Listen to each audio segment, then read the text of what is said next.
Hello everyone! For today's video, papakita namin sa inyo yung video namin last week nung bumabagyo. Mag-grocery kami dito guys dahil kulang na kami sa stocks. Kaso nga lang, nasiraan ang motor ni Coach. Nasiraan ang motor ni Andrew dahil sa ilang araw niyang hindi ginagamit, tumirik yung motor niya sa daan. So we had no choice but to ride an electric bike to go to the grocery store guys. May malapit ditong supermarket. So doon kami pupunta ngayon. Ayan. First time niya na namang after how many years na gumagamit ng motor si Coach. Ngayon ulit siya nakasakay ng electric bike. So we already arrived here at Robinson Supermarket. Yung umaga nito, yung in-upload ko nung nakaraan, namalengke kami ng sa wet market, yung mga mga karne or fresh goods. But in the afternoon, in the evening, nag-grocery naman kami guys. So yung mga kailangan lang namin yung binili namin dito dahil sa ulan ng ulan guys,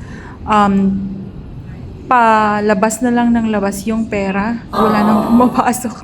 Kaya hanggat maaari nagtitipid kami. So ayan, nakapasok na kami dito sa may supermarket, and as you can see, magwi-withdraw muna ako dahil naubusan na naman ako ng cash. So let's check right now kung saan ulit aabot kung gaano karami yung mabibili ng 3,000 pesos. Yun lang yung winidraw ko dyan guys, kasi yun lang yung babadgetin ko dyan.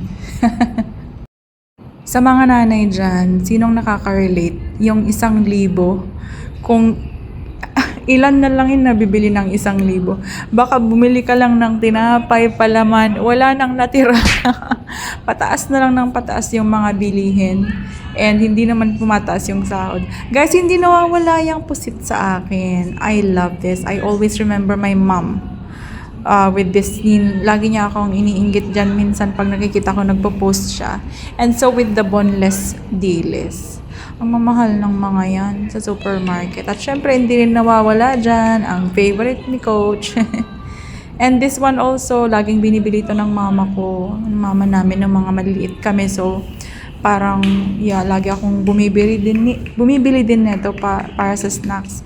Itong eggnog naman ay para sa mga treats sa mga bata after ng training sa soccer.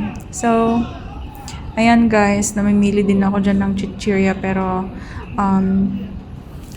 in the end, wala din, maliit lang, parang isa lang yata yan. Isa din yan sa mga binili ko. Kasi naalala ko nung bata ako, masarap din yan. Yung piatos, para kay Kuya tsaka si Zoe.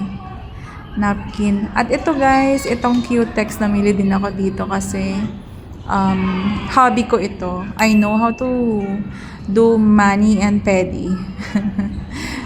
Pero sarili ko lang. Hindi ako nagpapalinis sa iba. Pati si Coach, meron din siyang instant parlorista. Wow!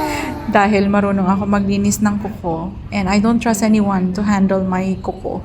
Dahil they might injure me. Kaya ako na lang nag-handle ng kuko ko. This time, I bought this color. Kasi may naubos akong ganito na sobrang ang ganda niya. Ang ganda niyang tingnan sa kamay. Hindi siya nakakaitim sa kamay. So I chose this time para i-try ulit. And then, dito na kami sa sabon section. Since hindi na kami nakapaglaban ng ilang araw, feeling ko aaraw na naman kinabukasan nito, kaya bumili ako ng sabon. Nasa cashier na kami dyan guys. Ang dinala kong bag ay yung 2 IKEA bag na maliliit. Ayan lang. Tsaka isang paper bag dun sa mga toiletries. Kasi hindi siya pwedeng ihalo dun sa mga bag na yon. Tingnan nyo naman guys kung magkano ang nabili ng 3,000 pesos. Ang liit. Mga basic needs lang yan. Mga talagang pinaka-importanteng bagay lang. So yun lang guys for today's video. Sana nag-enjoy kayo. Please like and share and follow. Bye!